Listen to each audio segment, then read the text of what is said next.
out. And just on a sort of... Well, and here he comes, here he is now. He's making a statement. I've just been talking to Gillian. I'm mortified by what's happened. I've given her my sincere apologies.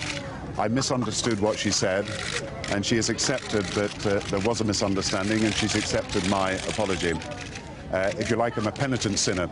Sometimes you say things that you don't mean to say, sometimes you say things by mistake, and sometimes when you say things, you want to correct it very quickly. So I wanted to come here and say to Gillian, I was sorry, to say that I'd made a mistake, but to also say I understood the concerns that she was bringing to me, and I had simply misunderstood some of the words that she used. So I've made my apology. I've come here. It's been a chance to talk to Gillian about her family and about her relatives and about her own history and what she has done.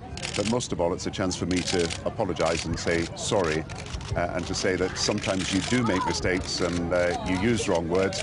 And once you've used that word and you've made a mistake, you should withdraw it and say profound apologies, and that's what I've done. You should still go to vote Labour, Prime Minister.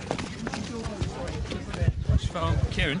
Right, the Prime Minister ignoring our questions about whether he still thought Mrs Duffy was bigoted, ignoring our questions too about whether she had said she'd vote Labour after all, but he has made a statement saying he's a penitent sinner and he has apologised to Mrs Duffy and that's been accepted.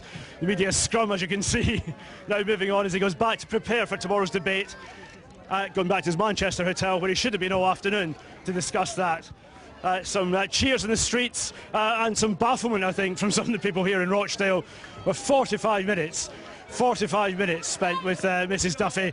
An apology accepted apparently, but refusing to take questions from the press, even if he did take questions from Mrs Duffy. And by the length of that meeting, I imagine quite a lot of questions fired at the Prime Minister from one particular angry voter.